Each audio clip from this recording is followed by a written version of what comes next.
Welcome to the Maverick Banking Edge podcast series, episode 5. On today's episode, we are discussing the state of the CX industry, and to join this conversation we have Asuthosh Karandikar and Annette Franz, and they are hosted by P. Venkatesh, Director, Thought Leadership, Maverick Systems. Welcome to the Maverick Banking Edge podcast on customer experience.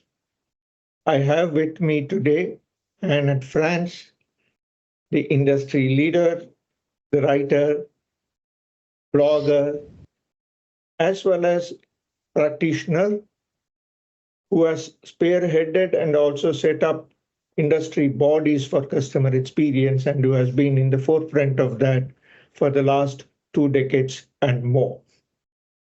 Welcome to the show, Annette. Good to have you with us. Thank you for having me. I appreciate it. Thank you. I also have Asuthosh, who for about a decade did various things, and in the last decade and more had exclusively focused on customer experience and performed various roles from being a product manager to actual implementation of platforms, including doing consulting on evaluation of the customer experience platforms. Welcome on board, Asuthosh. Good to have you with us in this session. Thank you for having me, PV, and a pleasure talking to both of you.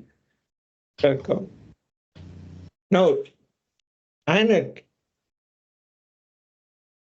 customer experience has been in the forefront for the last 2 decades or more. And banking and telecom are the two critical verticals who make substantial investments and for whom this is extremely critical. Given that context, why is it that we are releasing a report on CX for financial services now? Yeah, I think you make a great point. That banking and telecom are two industries where huge investments in customer experience are absolutely needed. And this report is really going to guide the banking industry to understand customers, to design and deliver a better experience for their customers. And I think right now it's really critical because the financial landscape is really evolving and banks really need help keeping up with that. And the banking industry is evolving, right? Not only are we seeing, digital banks and non-banking organizations coming into this industry, but also some of the consolidation that's happened over the last year and some of the issues with the smaller banks and those kinds of things. So I think it's really important that as the industry evolves, the really true differentiator and competitive advantage that banks have is that customer experience. Customer needs with regards to banking and banking services are evolving too. So we've got an evolving landscape, we've got an evolving industry, we've got an evolving customers and customer needs. And again, banks need help, keeping up with that. So the importance of customer experience to the banking industry really can't be overstated. They need help with the latest trends, the latest best practices, and the best ways to successfully implement and execute their customer experience transformation initiatives. And that's exactly what this report has set out to do. Are you essentially saying, Annette, that while customer experience has been on the mind frame of the banking CXOs, for the first time it has been collated and present to them, the regional as well as various practices within the segments of banking for them to have a look at it. Here is a playbook available. Yes, of exactly. the customer. Yes. Exactly. Yeah. Yeah. Thanks so much. Now, Asuthosh, if I were to ask you, are there uniform practice across geographies and across subsegments of banking? And what, in your view, would be the highlights in terms of what has worked and why has it worked, and what people can take away from this? No, wonderful question, PV. I mean, if you ask me what's on the top of my wish list for CX transformation, it would be uniformity. It would be so easy if if there's one trend, one insight, one solution that could work across the sector, across the markets, that would be such a wonderful thing to have. Unfortunately, world isn't that simple. And which is why, if you look at our report, we have deliberately put together insights in specific hierarchy or category, if you will.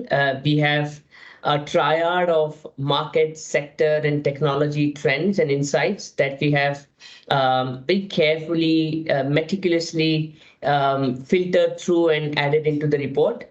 In fact, even within the market, we found that there are 4 distinct influences which do impact how CX is implemented and drives results. So within market, we have also covered the politico-regulatory aspects of the industry. We have given economic aspects in terms of how the economy is shaping up in the post-COVID, post-conflict world, and therefore what is needed in CX to drive success. We have covered the social dynamics, the increasing presence of Gen Z and millennials in the consumer mix and how it is shaping up the consumer expectations. In fact, within the politico-regulatory environment as well, we have covered just so many acts that have come up in the last 2-3 years, trying to reshape how the environment works in a secure, transparent way to fix things up that were happening in the industry, whether it is Dodd-Frank, Wall Street reforms and Consumer Protection Act, or European Funds and Asset Management Association, or FCPB, FCA. There's just so many regulatory bodies which in some way or the other control and regulate how systems are implemented, unlike any other sector where there's not as much close eye on implementations. Here, you have to be far more careful about compliances. So we have covered that very meticulously in the report. And last piece is, of course, technology, which we have segregated into technologies and platforms.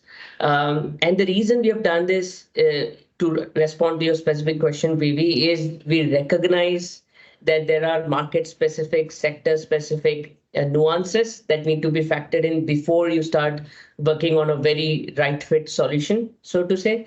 So unfortunately, there is no one right answer. But having said that, if I may, we have also highlighted certain commonalities across the markets and sectors. For example, the need for transparency and trust, the need for sustainability and impact-based investments, the need for customer centricity, hyper-personalization, a journey and touchpoint specific intervention, and so on, which we have called out. So any leader from the industry who's looking at the report would not only understand how their market, their sector needs to be differentiated, but at the same time can get a lot of best practice insights or baseline insights across the space to make it count.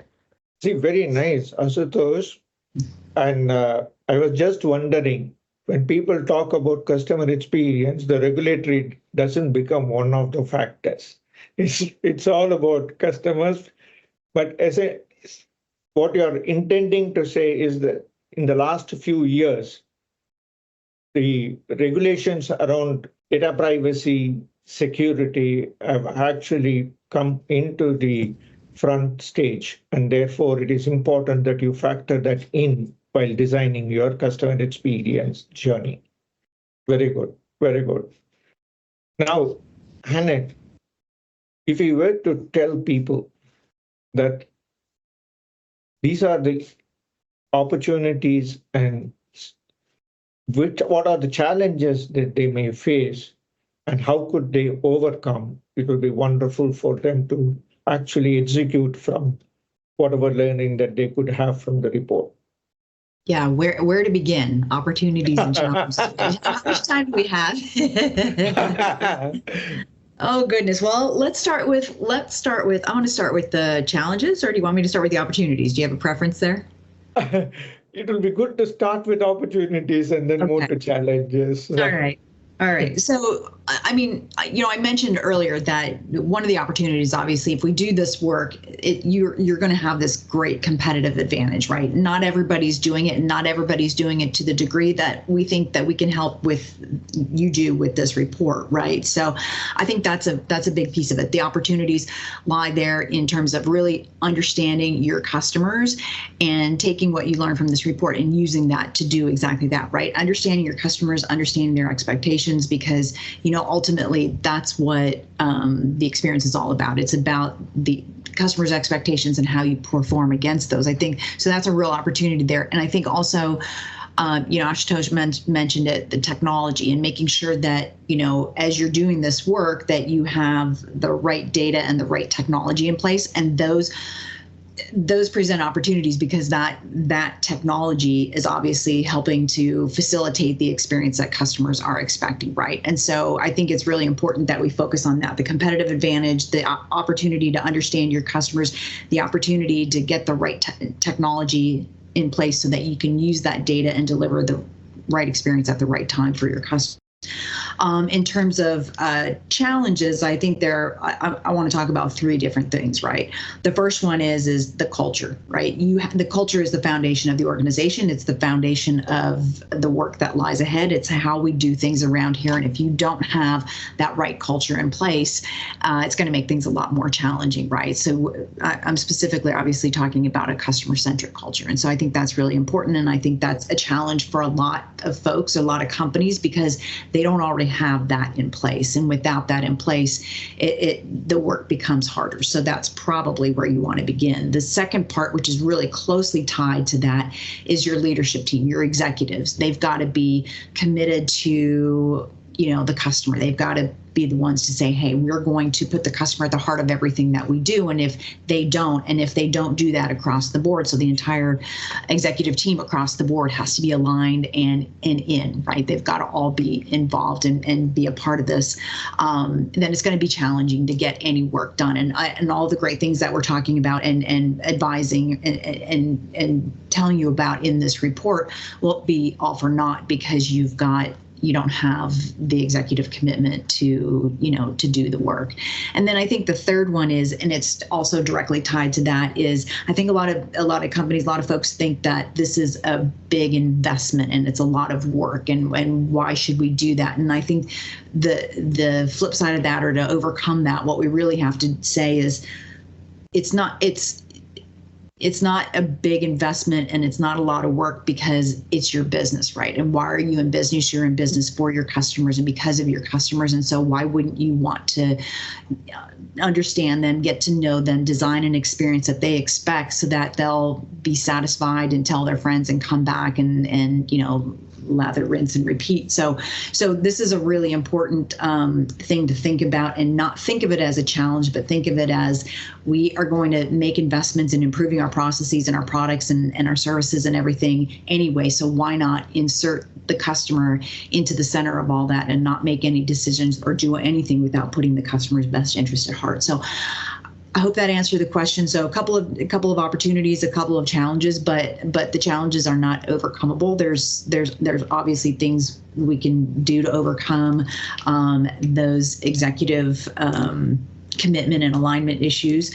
A lot of times what I advise is that we've obviously got to appeal to the left and the right side of the brain of our executives, right? The number side and the emotional side. And a lot of that can be done through, data and quick wins and building the business case on one side, and then on the other side, bringing in those customer stories and telling customer stories and doing the journey mapping and having your executives sit in on those sessions with customers so that they can actually hear what they're putting their customers through and why the experience needs to be the focus of the organization, why we need to invest in a better experience for our customers. So hopefully that answered your question. I know, like I said, how much time do we have? We could talk about that for days for sure.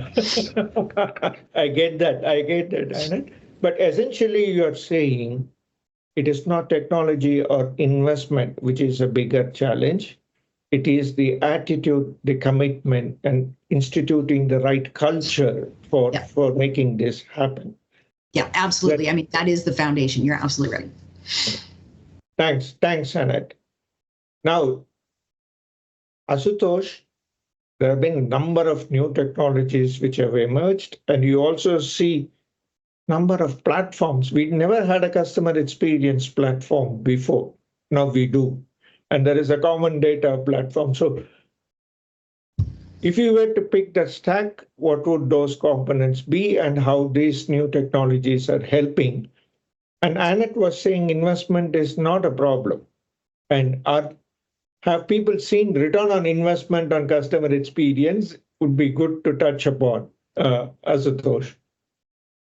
So absolutely, can't agree more with Annette that thankfully today access to technology isn't a challenge. In fact, anyone with the right investment appetite can invest.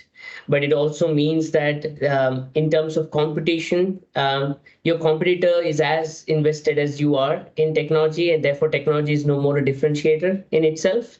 The differentiation comes in, as rightfully said by Annette, from the culture you build and the approach you have to implementation. For what purpose you implement, with what rigor you implement, how embedded it is in your culture, how recurringly and regularly you update and transform.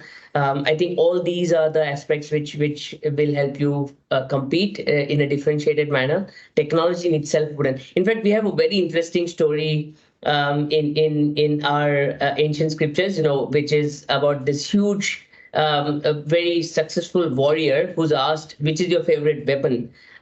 His favorite weapon is mace. Everyone feels that it's mace, and he's going to respond that my favorite weapon is mace. And he says, interestingly, that it's whatever comes to my hand at that point of time,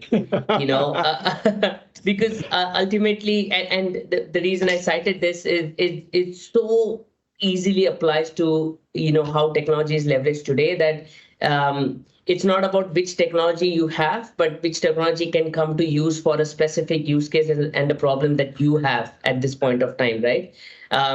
So to cut a long story short, our report does delve into a detailed breakdown of all the technologies and platforms that are available today. As you rightly said, PV, there's a plethora of platforms, including the new age ones like the CXM, which no more is a new age platform. Now there is the newer one is the journey orchestration platform, which is doubling down on the CXM implementation with a far more deeper journey mapping and orchestration of sorts. How do we activate a journey across the touch points and have personalized experiences going in? But before that, if I may say, we have also additionally given specific use cases by brand. For example, how HSBC has implemented a very sound digital onboarding platform for its corporate customers, how Barclays has implemented a completely integrated ecosystem of sorts, which combines treasury, cash management, fund management rolled into one, which is like single access, multi-use option for its users. We have talked about how Bank of America has a very sound cybersecurity solution in place. JP Morgan, how it is using AIML technologies to give a predictive insight on how cash could be managed better for its corporate accounts based on the cash flow that it would see within the transactions, and so on and so forth, right? So for each brand, you would see that given their need, their market focus, their portfolio focus, they have leveraged all the very same technologies differently and for different reasons. If I were to pick up a common stack as such, beyond the norm, typically organizations would want to use a sound CRM system to manage and track relationships and engagements, a decent CMS which could offer a personalized marketing presence, or a landing page, a soft selling point of sorts, a good a CDP or a customer 360 analytics solution which aggregates data across its sources and gets a single view of the customer. If you could have a CXM platform which could help you continuously listen to the insights across the channels, double down on the insights and propagate them into the respective functions very fast, and possibly trigger actions. For example, if the NPS shows a gap in a particular journey or a touch point, it immediately raises alert to a particular team and asks them to take an action around it. Those would be the major ones. Of course, AIML, chatbots, robo advisors are coming in now for wealth management. Hyper personalization is the key. So whether it is personalization or hyper personalization, and it makes that distinction very clearly. She wants us to ensure that we don't talk personalization and hyper personalization in the same breath, because it's a massively different way and approach of implementation and that much more detail, the two of them, but both are equally good and necessary. And last but not the least, these days there's this NLP and LLM which is coming in. If you see a number of webinars that are going in today, 80% of them would be about the LLMs and the NLPs and the chat GPTs. But again, it need not be necessary unless there's a very specific use case that leverages it well and makes the investment count. But we have deep dived on it and the possible use cases around it as well. A lot of options, a lot of insights. But the game changer would be whether there's a problem that you have that can be solved using these technologies, rather than the other way around option where you look at the technologies and then figure out which problem to solve using them. See, Asutosh, thanks for that. But you didn't answer the second part of my question, whether are there returns on investments on customer experience? It will be good to touch upon that, Asutosh. 100%. So sorry to have missed out. In fact, to add to what Annette mentioned in the earlier question, I see that there are three major challenges to an implementation. One of them is ROI, that, how do we visualize an ROI from an implementation and therefore, budget out or approve the specific investment going in. And beyond that, there are two others. One is, how do we get the functional buy-in from other stakeholders? For example, if you talk to a sales or a marketing leader and tell them we'll improve your CSAT and NPS by specific points, they'll be like, so what? Because for them, the KRA KPIs are very remarkably different. And unless you talk their language, there's a translation gap. And the third is a clarity on roadmap, very clear step-by-step approach to execution, which gives them a clarity on what's going to happen in the next 2 months, 6 months, 2 quarters, and so on, and when will we get the ROI back. And all these three are tied down together. While the report touches on that aspect, I would surely recommend, the earlier white paper that, you, me, and Annette, we worked on, which is hyper-personalization for wealth management sector, where we actually have given a very sound personalization framework and given a very clear approach to visualize or quantify an ROI from it.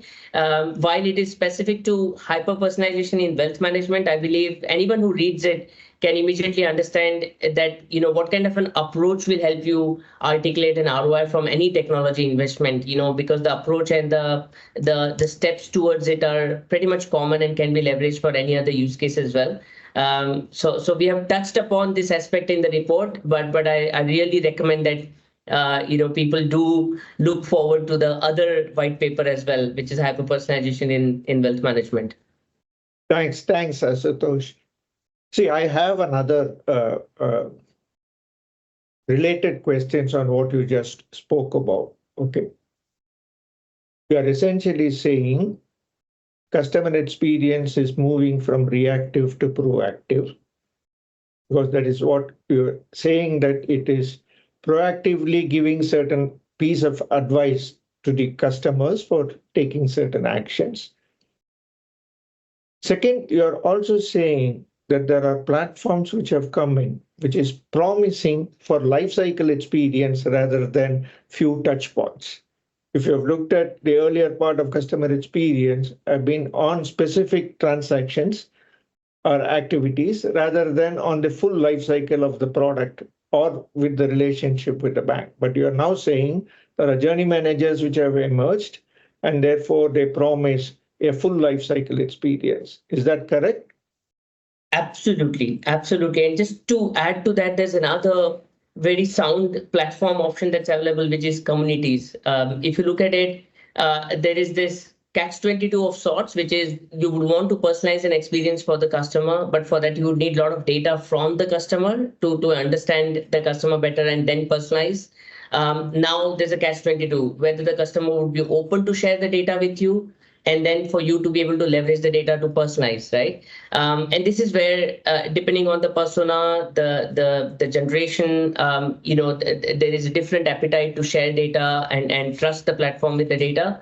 But now there's an additional option coming in, which is brand communities or brand advocate communities, which is where a brand can actively recruit existing clients into a brand advocate community. Think of it like a Facebook for a brand, a captive proprietary private Facebook for a bank, where the customers can not only talk to each other and learn from each other how to best leverage the product or the solution or the brand, but at the same time, the brand can reach out to the customers and seek specific inputs about the journey, about the customer experience, about the product feedback and whatnot.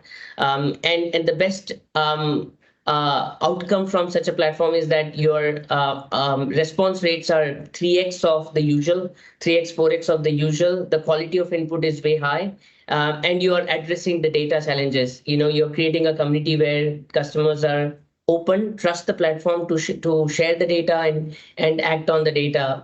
So that's again another thing which is emerging with the increasing data security and other regulatory aspects that are coming in the industry, which we touched upon right at the start of the conversation. Now, essentially, Asutosh, you are saying that between that option that people had, either the bank holds the data or it is in the public domain, there is an extended part which is in the community where they could still hold and guarantee privacy. Is that correct? Absolutely. And see, which is a win-win because the customers also interact with others to learn from, Exactly. fully being aware that it is secure. Very nice, very nice. Now, turning to you, Annette, if you were to tell the CXOs of the banks, what would, in your view, will be some of the priorities that they could pick up from the report? Well, I think Ashutosh covered a lot in his response to your last set of questions, but I think what the report really provides is a clear path forward, right? By using the insights that they find in the report, they can really be not just reactive, but really proactive in designing the customer experience. And I think that's so important. I think taking the time to understand the industry, understand the space, understand the technology, and first and foremost, understanding your customers is really going to help you going forward in terms of being way more proactive about designing the experience and designing the experience that your customers expect. So that's an important part of it.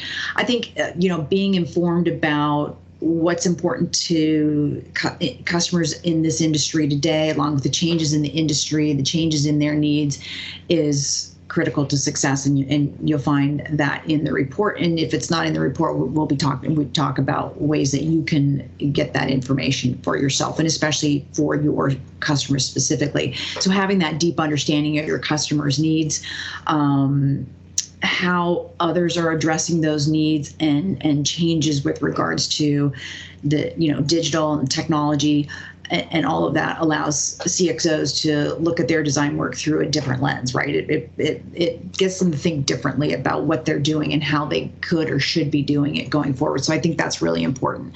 The top CX successes, and Ashutosh mentioned, highlighted a few of those. I think reading about those and what other brands are doing in the industry should really spark some ideas on how their successes can translate to your brand. You're not necessarily going to do the exact same thing, but I think it's that, that's thought-provoking content and the ideas that ought to be generated as a result of reading what some other brands are doing. And the interesting thing is that not just reading about what other brands in your industry are doing, but also, and this obviously isn't in the report, but looking outside of your industry too, to see what other brands are doing outside of the industry, because your customers' expectations are set in a variety of different ways, and about the Amazon effect. And so if you think about what that has done to customers and their expectations about how they want to interact with their banks too is just an important consideration. So some things to think about. So definitely some thought-provoking content that ought to be able to spark some ideas on how you'll be successful in designing and delivering a great customer experience. And then I think the tools and the technologies that are talked about in the report should also get your wheels spinning about what you're missing and what you need to add to your CX stack. And again, Ashutosh mentioned a few of those, and I think that those are really going to be critical things that that you need to take into consideration as you're designing your customer experience strategy.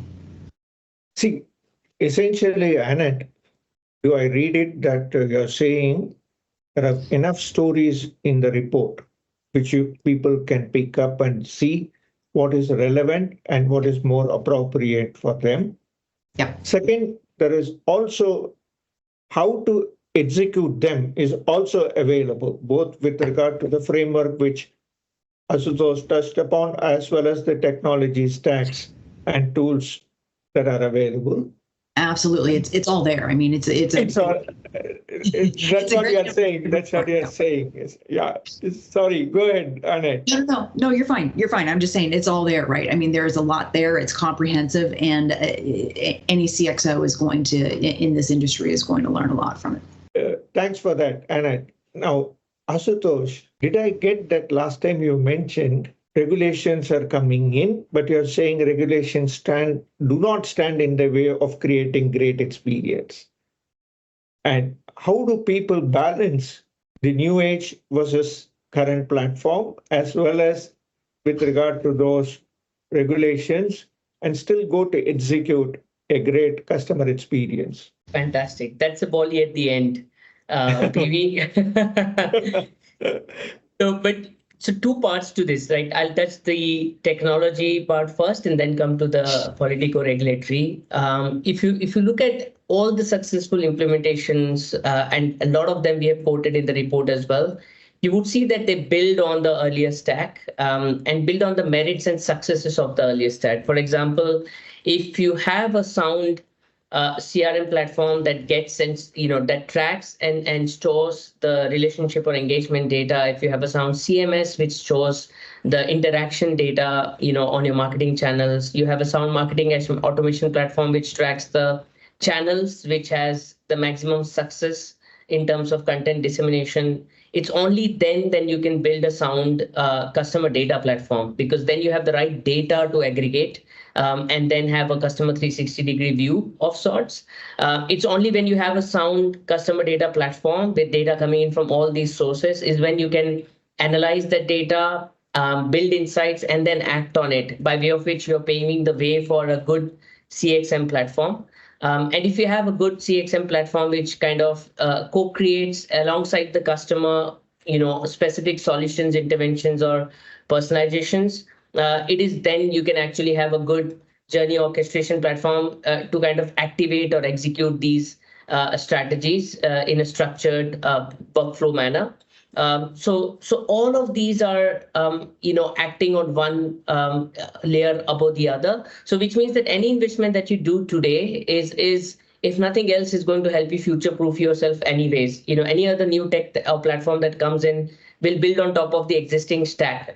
So it's not that your investments will be redundant. So there will always be a definitive use for it. And all the new technologies as well that are coming in, for example, LLP, LLM, or a ChatGPT kind of a solution, which we are so actively talking about, it needs a sound base of a good, a chatbot or an interaction platform, or an email tracking platform where what content works with which kind of persona in which kind of channel, so that all the generative content that you will use and leverage from the ChatGPT can be directed and leveraged well.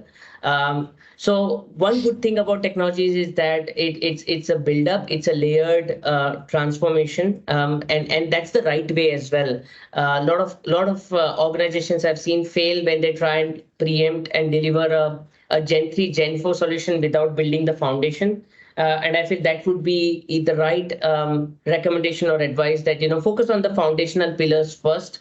Very simply, CX is about continually listening. then generating insights, and then acting on it. So you have to build foundationally sound listening posts, insight engine, and then an action, bustle, so to say. And anything that helps you build that foundationally ground up will go a long way forward. It's a longish answer, but that's the reality of things, that the technology platform works in that ground up manner. Nothing can be built overnight. Although you have access to platforms, for the better implementations and efficient, effective implementations, you need the foundation in place. And that is the case in a way, with politico-regulatory aspects as well. Each of the regulations that have come about, you would see they have come about based on learnings from specific failures. You would see whether it is the DORA Act, the Digital Operational Resilience Act, or the Second Payment Services Directive in Europe, and any such directive or regulation that comes in, it is building up on certain gaps and failures that one sees in the industry, and to recommend and give structured interventions around better transparency, better trust on sustainability or impact-focused investments, and so on, which means now they're giving you an added focus or direction to the implementation, and also creating demand for the right platforms. The moment there's a surge or demand or necessity of a transparency or trust-based ecosystem, you would see an immediate demand for the relevant techs and platforms that deliver to that transparency and trust. So I would rather look at regulatory as directional posts, as things which are giving you direction into what is needed to make things better, and leverage the right technologies which cater to that. If you do it the right way, they'll only add to the CX overall. For example, if you build transparency and trust, it goes a long way in delivering best CX anyways. So again, it's a perspective rather than looking at regulatory and the political environment as a constraint. I could pretty much look at them as directional levers which I can use for good. And the earlier I act on it, the earlier I have a better differentiation and an edge in terms of compliance and go to market. I would add to that. Sorry. I would add to, with regards to the regulatory, I worked for Fidelity Investments years ago, and that was a big part of some of the complaints. The regulations and the compliance slows things down for customers, right? Slows things down internally as well. And I think the main thing here is that we just need to set expectations, right? We need to communicate. We need to educate our customers. And I think that communication and that messaging are some of the most overlooked things when it comes to the customer experience. And so I just think we can't forget, we get so into what we're doing internally and know that we've got these regulations and this compliance and everything, but we have to keep customers informed and continue to set expectations and help them understand the why behind it. Why is it taking so long? Why is there so much paperwork? Why is there this? Why is there that? Right? Why am I still using fax machines? That's my favorite one.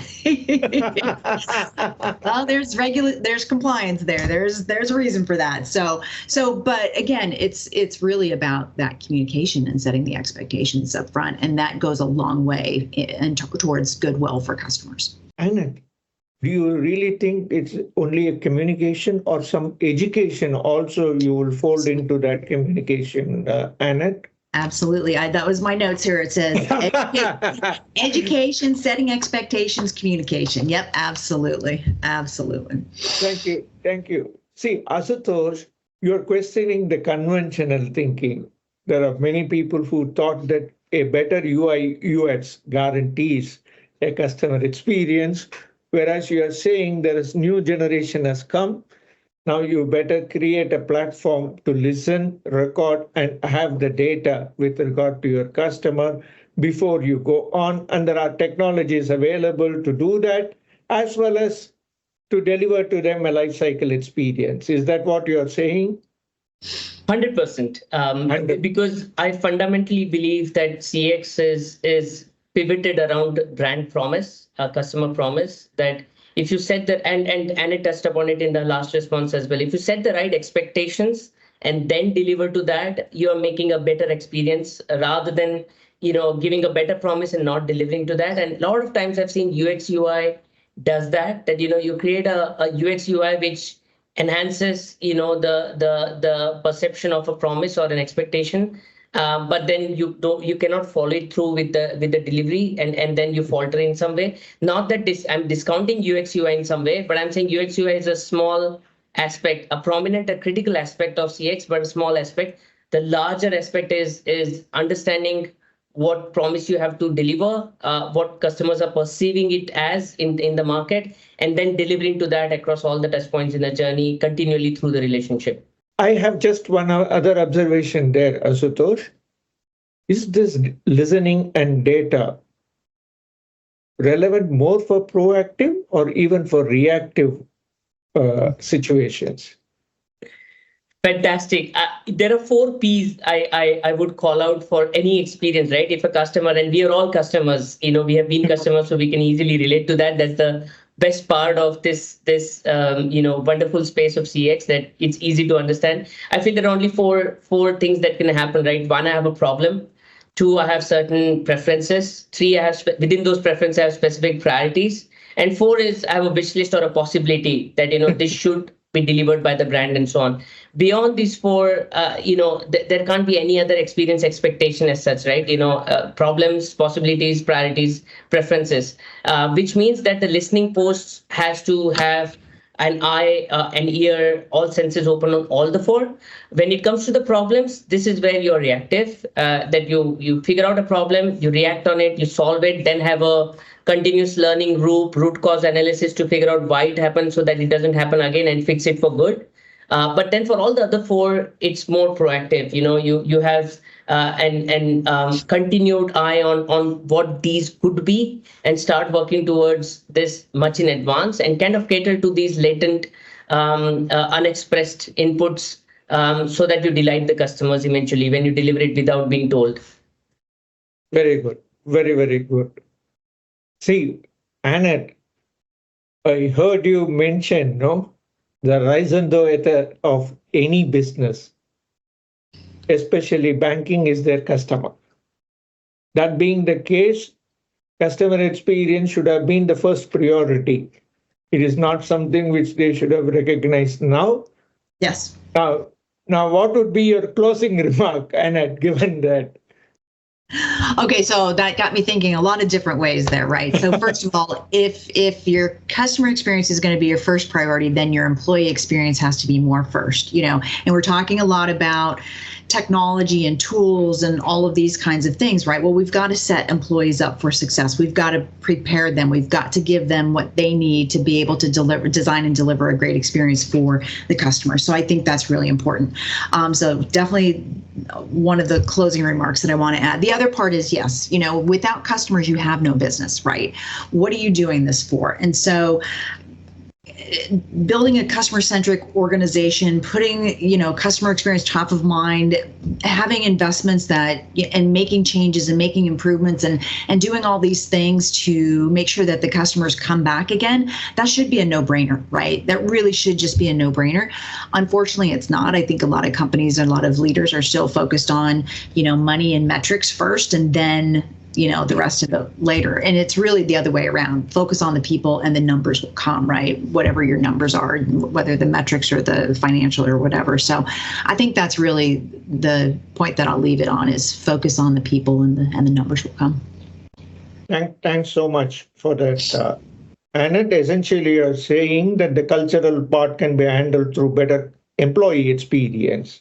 Well, actually, the culture is the precursor for the employee experience. So culture is the foundation, and then the employee experience is built on top of that. So built on top of that to further accentuate or reinforce, and therefore then you would naturally have this in place.